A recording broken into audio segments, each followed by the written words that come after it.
Di sini telah hadir Bapak Ibu masyarakat sipil, organisasi rakyat, mahasiswa dan juga teman-teman pers. Aksi protes pada 2 hari lalu, hari Selasa tanggal 24 Februari 2006 di dalam gedung DPRD pas di ruang paripurna pengesahan Ranperda RT/RW menjadi Perda RT/RW tahun 2005-2044. Beberapa poin sebenarnya yang ditekankan oleh masyarakat sipil. Pertama, Perda ini dibuat secara tidak partisipatif bermakna. Kedua, isinya juga tidak mencerminkan keadilan ruang dan juga hanya melestarikan perampasan ruang hidup, keselamatan hidup dan juga pengabaian terhadap hak masyarakat adat. Diusulkan oleh pemerintah provinsi ada 62 blok DPR yang sudah disetujui.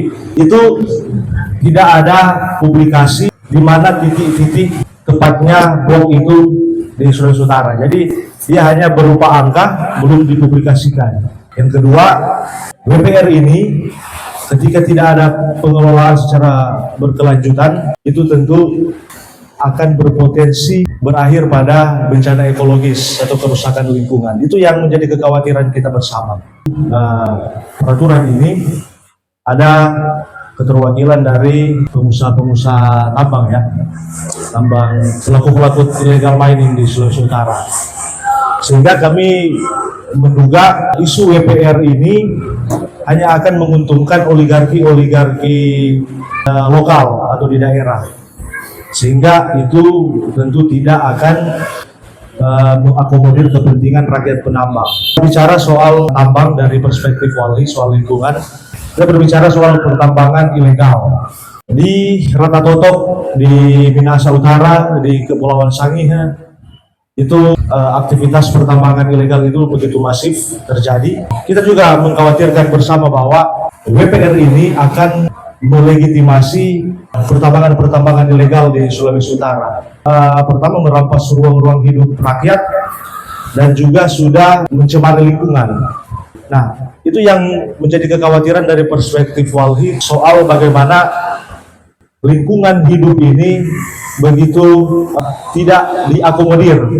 Mungkin dalam proses RT/RW ini bahkan sampai di hasil akhirnya itu terkesan dibuat secara diam-diam, dipercepat, dan kami organisasi masyarakat sipil menduga proses ini ada hubungannya dengan kepentingan-kepentingan di luar dari kepentingan rakyat, kepentingan lingkungan hidup, terutama di Sulawesi Utara. Tahun lalu, tepatnya bulan Oktober, kami Koalisi Masyarakat Sipil itu telah melayangkan surat permohonan ke DPRD Provinsi Sulawesi Utara untuk pertama, meminta akses dokumen Perda dan naskah akademik, draft Perda dan naskah akademik rencana tata ruang ini. Selanjutnya, kami juga mau merespon terkait dengan pernyataan yang disampaikan oleh beberapa pejabat publik bahwa aksi kemarin itu seolah-olah hanyalah aksi untuk menolak keberadaan DPR, sehingga narasi ini berpotensi dibenturkan antara teman-teman di Koalisi Masyarakat Sipil dengan penambang rakyat. Kami ingin memberikan bukti kepada teman-teman bahwa sampai hari ini paling tidak ada 3 entitas yang memegang izin konsesi puluhan ribu hektar. Ada PT MSM yang memegang konsesi 40.000 hektar, 39.000 hektar, dan ada ITMS yang sampai hari ini masih ada dalam peta tambang itu sekitar 42.000 hektar. Dokumen Perda itu belum bisa kami kantongi. Siapa misalnya di antara orang hari ini yang bisa menunjukkan dokumen Perda itu? Pasca aksi yang beredar adalah dokumen Perda, dan orang nggak tahu bahwa dokumen itu asli atau enggak. Yang dipakai yang mana, pasal yang mana yang dipakai. Jadi orang nggak bisa sepenuhnya mengacu terhadap dokumen itu. Kenapa konferensi pers dan diskusi ini kami buat di area pesisir Madura Utara itu untuk menunjukkan bahwa ini akibat dampak dari skema penataan ruang yang tidak becus sehingga berakibat pada nelayan-nelayan yang ada di area Madura Utara. Perda ini dibuat secara tertutup karena memang ya ini murni bagian dari bagaimana mereka memposisikan pengolahan penguasaan tata ruang itu untuk kepentingan mereka. Di sini ini nelayan sangat kecewa. Sebab kenapa nelayan kecewa? Di sini Perda ini tidak menguntungkan nelayan. Sebab pemerintah ketika melaksanakan Perda ini dan tidak dibatkan pihak nelayan. Ketika akan jadi banjir, siapa yang bertanggung jawab? Siapa yang jamin? Bisa jamin bahwa ketika reklamasi ini tidak akan menimbulkan banjir. Apakah wali kota atau GUP yang bisa jamin? Dari secara organik dari akar rumput yang memang betul-betul tahu apa yang kami butuhkan. Orang merasa apa yang harus diperhatikan negara, harus apa yang harus didistribusi dari negara kepada kami. Kami tetap akan memperjuangkan ruang-ruang hidup masyarakat, ruang hidup kami sebagai petani, karena itu investasi masa depan untuk generasi anak cucu kita ke depan.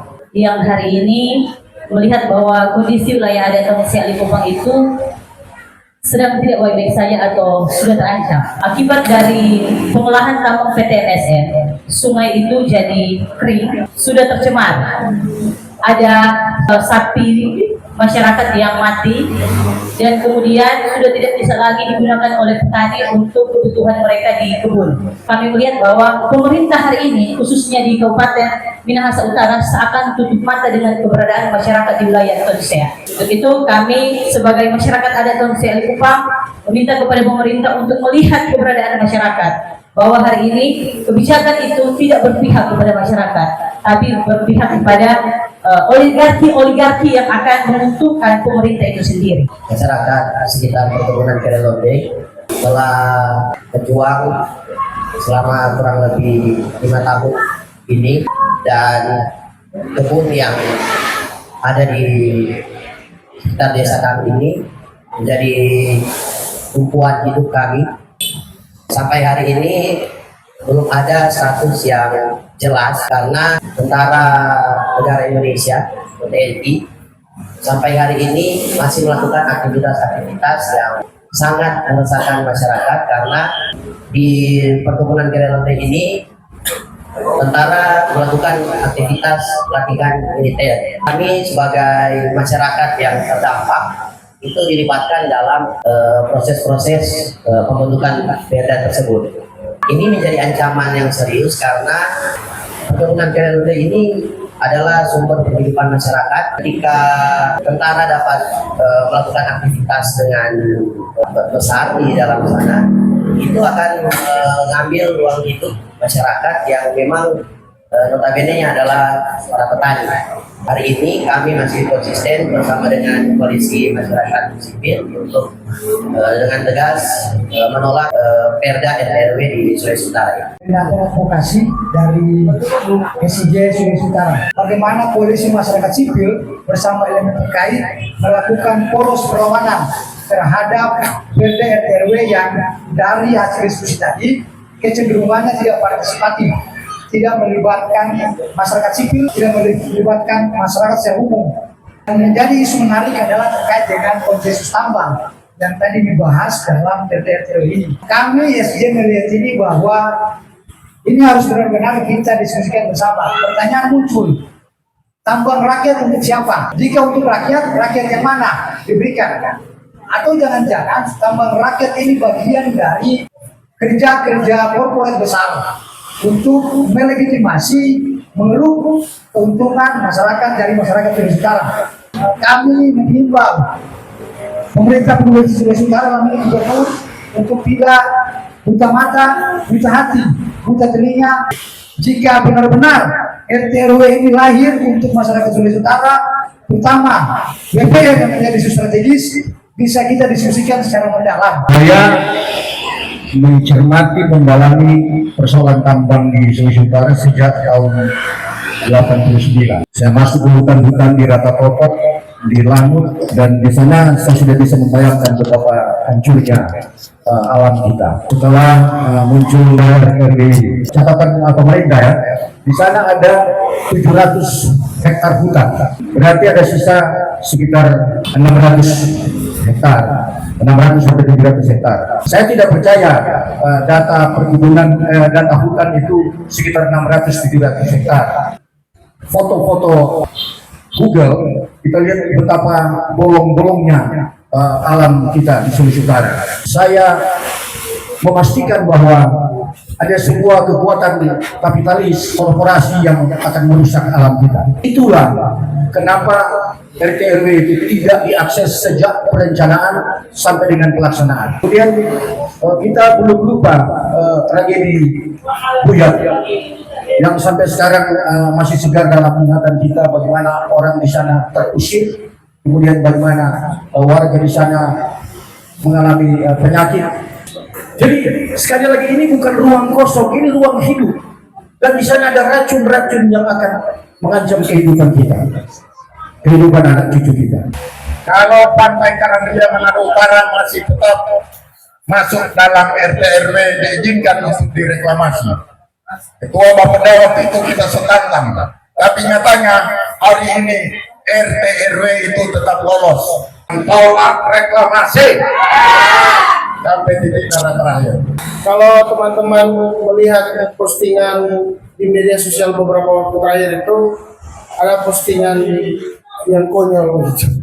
Jadi ada salah satu akun dia bertanya, dia bilang bahwa RT RW ini jangan disahkan, cukup palak juga saya. Hal lucu, tapi sebenarnya menegaskan bahwa setertutup itulah perda atau produk hukum yang akan mengatur tentang pembangunan atau skema tata ruang selama 20 tahun ke depan.